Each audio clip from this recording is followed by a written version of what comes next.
Good day, first year students. Today, I will start an essay entitled The Trumpet Club by Richard Steele. This essay is prescribed in your paper first, prose and fiction, and in this paper you have essays, short stories, and a novel. This is the first essay in your syllabus of paper first, so let's have an introduction of the essay and its author before we actually go into the text. Sir Richard Steele, whose lifespan was from 1672 to 1729, was born at Dublin, the capital of Country Ireland. He was educated at Charterhouse and at Merton College, Oxford.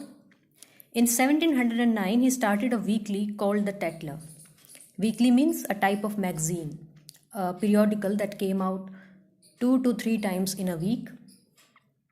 This was followed by another periodical called The Spectator in 1711. Addison, who was another famous essayist, also a friend and classmate of Steele, collaborated with him in publishing his periodicals. Together, they played an important part in shaping and popularizing the periodical essays.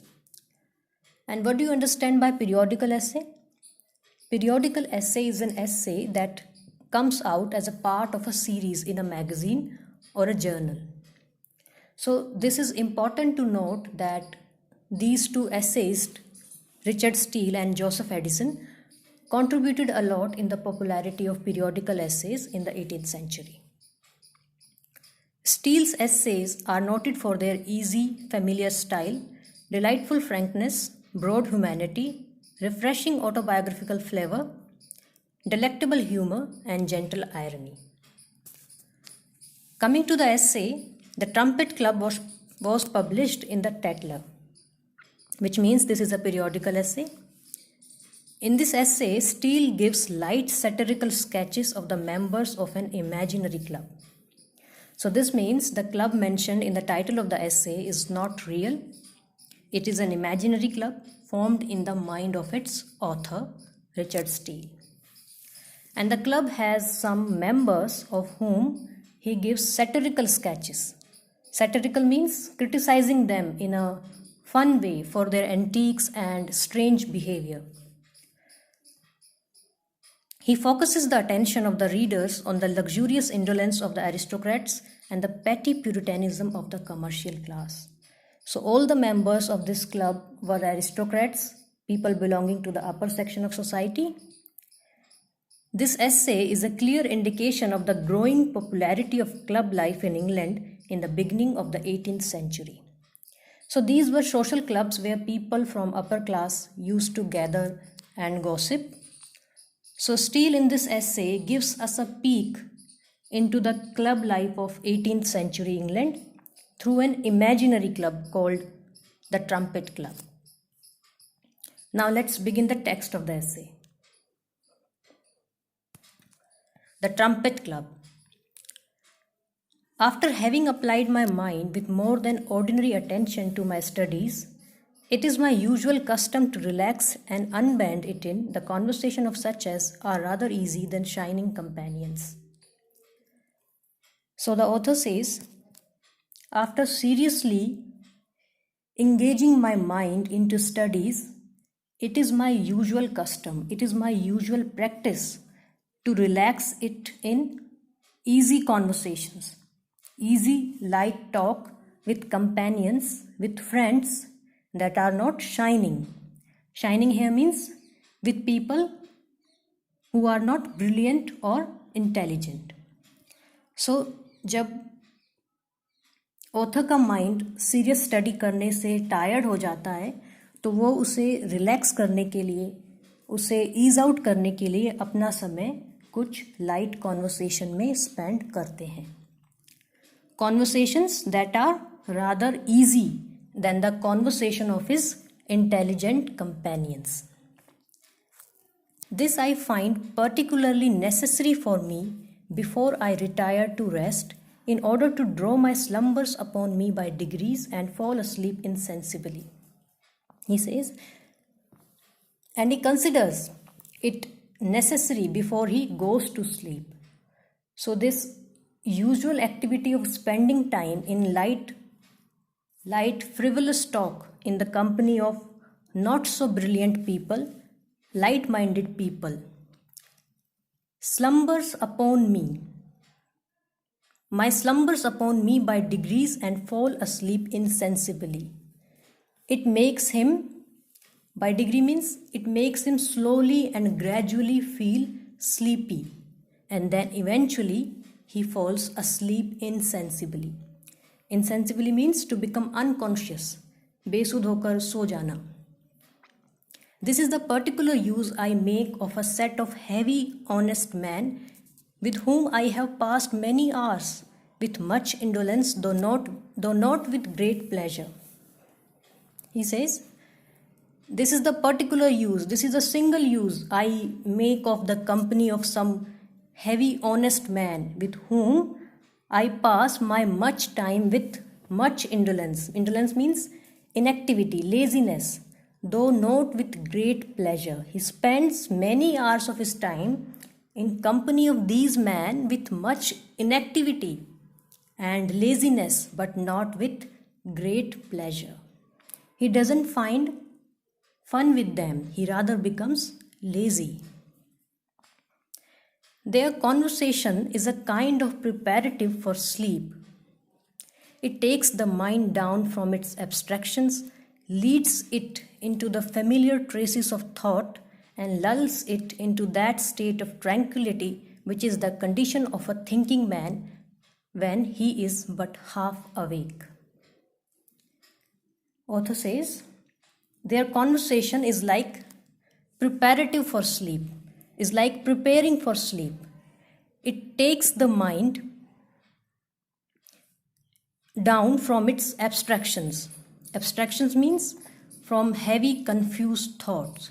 It relieves the mind from heavy, confused thoughts and lulls it. It soothes it. It relaxes the mind into a state of calmness, quietness, which is a state of being half awake. So it's like your body is awake, but your mind is sleeping. He goes into that kind of state when he spends time with these people, with these men. So this also means that he gets bored in the company of these men, and that's why he starts feeling sleepy. After this, my reader will not be surprised to hear the account which I am about to give of a club of my own contemporaries, among whom I passed 2 or 3 hours every evening. After this, so now he is about to tell who are these people with whom he spends 2 or 3 hours every evening in a club. He says, this surprised to hear the account which I am about to give of a club of my own contemporaries, among whom I pass 2 or 3 hours every evening. This I look upon as taking my first nap before I go to bed. The truth of it is, I should think myself unjust to posterity as well as to the Society of the Trumpet, of which I am a member. Didn't I in some part of my writings give an account of the persons among whom I have passed almost a sixth part of my time for these last 40 years? Author tells us that I had been a part of this trumpet club since a very long time. He says almost a sixth part of my time in these last 40 years. So he thinks it won't be fair if I do not tell posterity. Posterity means future generation. If I do not mention the club in my writings, it won't be fair to the coming generation as well as to the society.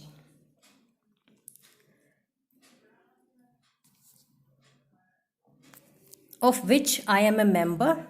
Didn't I in some part of my writings give an account of the persons among whom I have passed almost a sixth part of my time in these last 40 years? Our club consisted originally of 15, but partly by the severity of law in arbitrary times and partly by the natural effects of old age, we are at present reduced to a third part of that number. He says the trumpet club had originally consisted of 15 members. It had 15 members, but for some reasons like strict laws and members getting old with time, the numbers of members had come down from original 15 to 5 at present, in which, however, we have this consolation that the best company is said to consist of 5 persons. And he thinks it is best to have only 5 members in a club. He considers it a consolation. I must confess, besides the aforementioned benefit which I meet within the conversation of this select society, I am not the less pleased with the company in that I find myself the greatest wit among them and am heard as their oracle in all points of learning and difficulty. I must admit, he is admitting here that besides the benefit of getting a good sleep, aforementioned benefit means the benefit of getting a good sleep, he is also happy with the fact that he is the greatest wit among them. He is the most intelligent person in that company, and he says, and am heard as their